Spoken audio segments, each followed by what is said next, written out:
नमस्कार दोस्तों, स्वागत है आप सबका हमारे यूट्यूब चैनल कीवर्ड्स क्लासेस में।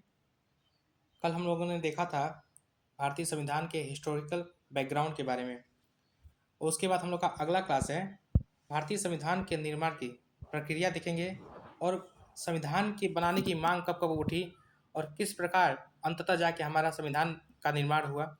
इस सब बातों के बारे में आज देखेंगे। तो चलिए हम आज का क्लास स्टार्ट करते हैं। उससे पहले अगर आप हमारे चैनल पर नए हैं तो चैनल को सब्सक्राइब करिएगा और इस क्लास का पीडीएफ चाहिए तो डिस्क्रिप्शन में टेलीग्राम और व्हाट्सएप चैनल का लिंक है, जाके आप वहाँ से डाउनलोड कर सकते हैं। तो संविधान के निर्माण की प्रक्रिया में सबसे पहले आता है कि संविधान की मांग किसने की, मतलब कब कब चल के संविधान की मांग हुई कि हमें एक संविधान बनाना चाहिए। तो सबसे पहले हम लोग देखेंगे संविधान सभा की मांग और इसका एक ऐतिहासिक यात्रा के बारे में हम लोग आज देखेंगे। ठीक है, तो सबसे पहले 1934 में एम एन रॉय के द्वारा भारत में पहली बार संविधान सभा के गठन और विचार पहली बार रखा गया था। यह एक वामपंथी नेता थे, कम्युनिस्ट नेता थे। इन्होंने 1934 में पहली बार कहा था कि हमारा भी एक संविधान होना चाहिए, एक संविधान सभा का हम लोग गठन करते हैं और उसके माध्यम से हम लोग एक संविधान बनाएंगे। उसके बाद 1935 में जो इंडियन नेशनल कांग्रेस थी, आईएनएसी, भारतीय राष्ट्रीय कांग्रेस थी, उन्होंने आधिकारिक रूप से, क्योंकि यह एक भारतीय संगठन था जो पूरे भारत को लीड कर रहा था, तो उसने आधिकारिक रूप से, ऑफिशियल रूप से कहा कि हमें ठीक है, हमें एक संविधान सभा के गठन करना चाहिए। उसके बाद 1938 में जवाहरलाल नेहरू के द्वारा घोषणा किया गया कि स्वतंत्र भारत का संविधान वयस्क मताधिकार के आधार पर होगा। फिर 1940 में अगस्त प्रस्ताव जब आया भारत में, तो उसने सैद्धांतिक रूप से, ब्रिटिश सरकार ने यह सैद्धांतिक रूप से स्वीकार कर लिया, ठीक है कि हम आप लोग एक संविधान सभा के गठन कर सकते हैं और उसके हिसाब से अपने संविधान का निर्माण कर सकते हैं। फिर 1942 में सर स्टैफोर्ड क्रिप्स के मिशन आया, जिसमें क्रिप्स मिशन भी कहा जाता है। उसने कहा कि आप अपना संविधान बनाइएगा, ठीक है, हम मान लेते हैं आप अपना संविधान बनाइए, पर मुस्लिम लीग ने उसे अस्वीकार कर दिया था। अंततः 1946 में जो कैबिनेट मिशन आया, उसके सुझाव के आधार पर हम लोगों ने एक संविधान सभा का गठन किया। फिर देखते हैं हम लोग संविधान सभा का जो गठन था वो नवंबर 1946 में किया गया था। इस संविधान सभा में कुल 389 सदस्य थे, जिसमें से 296 सीटें जो थी वो ब्रिटिश भारत, जो कि ऐसा भारत का वो हिस्सा जो डायरेक्ट ब्रिटिश कंट्रोल में था, वहाँ से आए थे। और फिर 93 सीटें देसी रियासतें, जहाँ पे भारत के देसी राजाओं का शासन था, वो उनके लिए 93 सीटें कन्फर्म की गई। सीटों का आवंटन जनसंख्या के अनुपात पे किया गया था, मतलब एक सीट को 10 लाख लोगों पे एक सीट रखा गया था। अब हम बात कर लेते हैं कि जो संविधान सभा में सदस्य चुने गए थे उनकी चुनाव की प्रक्रिया क्या थी। ठीक है, तो संविधान सभा में जो सदस्य चुन के आए थे वो आंशिक रूप से निर्वाचित थे और आंशिक रूप से नामांकित थे, मतलब कुछ सदस्य निर्वाचित होकर आए थे और कुछ सदस्यों को नामांकन किया गया था। जैसे कि निर्वाचन किनका किया गया था, जो ब्रिटिश प्रांत से आए थे, जिस एरिया से आए थे जहाँ पे ब्रिटिश शासन था, उनका चुनाव हुआ था, अप्रत्यक्ष चुनाव से वो आए थे। और सीमित मताधिकार जिनके पास, जैसे क्या आता है, जिनके पास जो कर देते थे, जो संपत्ति रखते थे, जो शिक्षा थे, उनके आधार पर उनका मताधिकार दिया गया। फिर जो नामांकन किनका हुआ था, जो देसी रियासत से आए थे, उनका नामांकन के द्वारा वो आए थे। इस संविधान सभा का जो चुनाव हुआ था, इसमें क्या परिणाम निकला कि कांग्रेस को आई थी 208 सीटें, मुस्लिम लीग को आई 73 सीटें और अन्य जो पार्टियां थी उनको आई 15 सीटें। फिर हम लोग देखते हैं, अब ये संविधान सभा बन गई, तो फिर इनका कार्य करने का तरीका कैसे रहा। तो सबसे पहले क्या हुआ कि 9 दिसंबर 1946 को एक प्रथम बैठक होती है, जिसमें 207 लोग उपस्थित थे और इस बैठक का मुस्लिम लीग ने बहिष्कार कर दिया था।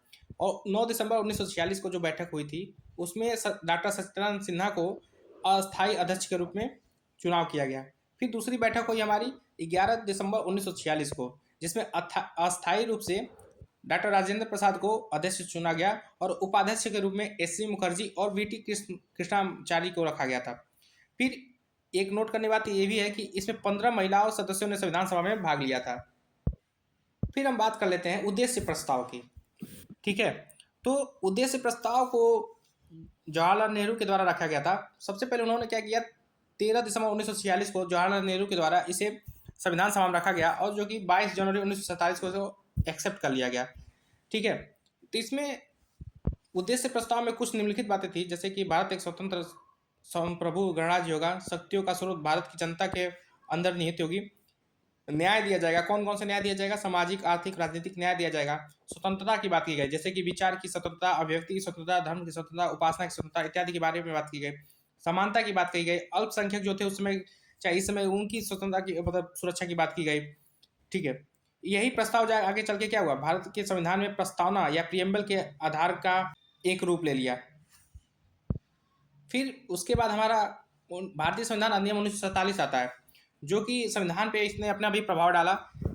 निम्नलिखित प्रभाव इसका पड़ा, जैसे कि एक संप्रभु निकाय, इसने क्या किया, स्वतंत्रता अधिनियम 1947 के सबसे बड़ा प्रभाव था ये कि संप्रभु निकाय, जो संविधान सभा थी उसको उसने संप्रभु बना दिया। मतलब कि जो भी ब्रिटिश के शासन संसद के द्वारा जो भी कानून बनते थे, अब इस उनका प्रभाव इस संविधान सभा पे नहीं पड़ेगा।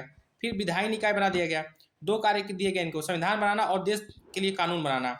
तीसरा ये हुआ कि सदस्य संख्या में गिरावट हुई, क्योंकि पाकिस्तान बन गया था, जिससे कि कुछ सदस्य पाकिस्तान चले गए, तो संख्या क्या होगी, घट गई।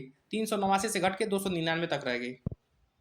अब क्या हुआ, ये संविधान सभा बन के तैयार हो गई थी, तो इसे दो भूमिकाएं दी गई थी। संविधान सभा की दोहरी भूमिका। क्या हुआ कि स्वतंत्र भारत की पहली संसद थी ये, तो इसे दो भूमिकाएं दी गई थी। पहला क्या था कि इन्हें संविधान सभा या संविधान लिखने का भी काम दिया गया, निर्माण का काम दिया गया, जिसके अध्यक्ष क्या थे, कौन थे, डॉक्टर राजेंद्र प्रसाद थे। फिर इसे विधायिका का भी एक रूप दिया गया, मतलब कानून बनाना, जो क्या कहते हैं, सामान्य जनमानस को चलाने के लिए, देश को चलाने के लिए जो कानून बनता है, तो वो उसका भी एक रूप इसे काम दिया गया। और उसके नेता थे जीवी मावलंकर। ठीक है, तो संविधान सभा को दो भूमिकाएं दी गई थी, एक संविधान सभा के रूप में जो कि संविधान का निर्माण करता था, दूसरा था विधायिका के रूप में जो कि कानून बनाता था। ठीक है, और यह व्यवस्था याद रखने की बात है कि यह व्यवस्था 26 नवंबर 1949 तक जारी रहा। जब संविधान सभा का गठन हुआ, ठीक है, तो उसमें कुछ समितियां थी संविधान सभा में, जो कि थी निम्न प्रकार की थी। पहला था कि संघ समिति और संघीय संविधान समिति, मतलब जवाहरलाल नेहरू। फिर था प्रांतीय संविधान समिति, इनके हेड थे सरदार वल्लभ भाई पटेल। फिर था मौलिक अधिकारों और अल्पसंख्यक अधिकारों के समिति था, जो उसके भी हेड थे सरदार वल्लभ भाई पटेल। फिर था प्रक्रिया नियमन और संचालन नियम समिति, जिसके हेड थे डॉक्टर राजेंद्र प्रसाद। और सबसे महत्वपूर्ण जो था संविधान सभा का प्रारूप समिति, जिसके हेड थे डॉक्टर भीमराव अंबेडकर जी। ठीक है, और कई अन्य प्रकार की भी समितियां थी, जैसे कि राष्ट्रीय ध्वज पर तदर्थ समिति, राजेंद्र प्रसाद थे। फिर थी सदन समिति थे, जिसके अध्यक्ष थे पटाभी सीतारमैया। फिर हम बात कर लेते हैं प्रारूप समिति, क्योंकि इस बहुत सारे से एग्जाम में डायरेक्ट इससे सवाल बनते हैं और ये मुख्य भी है। तो प्रारूप समिति में हम लोग देखते हैं कि टोटल 7 सदस्य थे, जिसमें थे टी कृष्णाचारी, फिर एम गोपाल स्वामी अयंगर, अल्लादी कृष्णा स्वामी अय्यर, डॉक्टर के एम मुंशी, सैयद मोहम्मद सदुल्ला, फिर थे एन माधवराव, और एक थे अध्यक्ष थे डॉक्टर भीमराव अंबेडकर जी। और इसमें ध्यान देने वाली बात है कि टी कृष्णाचारी को डीपी खेतान की जगह लिया गया था, और फिर एम माधवराव को बीएल मित्र की जगह पे लिया गया था। अब संविधान, जो हम लोग का संविधान बन के तैयार हुआ, वो 26 नवंबर 1949 को पूर्ण रूप से बन के तैयार हुआ था। ठीक है, इसमें क्या था, मूल ढांचा था, 395 अनुच्छेद थे, 8 अनुसूचियाँ थी। सोचिए, जब 1949 में बन के तैयार हुआ था तो उसमें 395 अनुच्छेद तो थे, पर अनुसूचियाँ 12 नहीं थी, 8 थी। ठीक है, प्रस्तावना भी था उस समय। फिर 284 लोगों ने हस्ताक्षर किए थे। ठीक है, 60 देशों के संविधान से को रिसर्च करके, पढ़ के, उनसे ये कुल मिला के, उनसे कुछ ना कुछ बातें लेके अपना संविधान बना था। इस संविधान बनाने के लिए 64 लाख रुपए का खर्च आया था, और टोटल समय लगा था 2 साल 11 महीने और 18 दिन का। अब देखिए, हम लोगों ने ऊपर देखा 26 जनवरी 1949, तो 26 जनवरी 1949 को भारतीय संविधान आंशिक रूप से परिवर्तन में आया था। मतलब अनुच्छेद 5, अनुच्छेद 6, 324, 60 आदि ये 26 जनवरी 1949 को लागू हुए थे। और कुछ विषय भी थे, जो कि नागरिकता था, चुनाव था, तदर्थ सदस्य थे, ये 26 जनवरी 1949 को ही लागू हो गए थे। फिर जो 26 जनवरी 1950 को जो लागू हुआ हमारा संविधान, ये पूर्ण रूप से लागू हुआ था, जो कि संविधान के प्रारंभ की एक तारीख भी माना जाता है। इस दिन ही भारत को एक गणतंत्र राष्ट्र की तरफ माना जाने लगा। 26 जनवरी को ही क्यों लागू किया गया, ये भी बड़ी बात है, क्योंकि 26 जनवरी 1930 को ही पूर्ण स्वराज की मांग किया गया था लाहौर अधिवेशन में। ठीक है, इसलिए 26 जनवरी 1950 को इस दिन को खास बनाने के लिए लागू किया गया।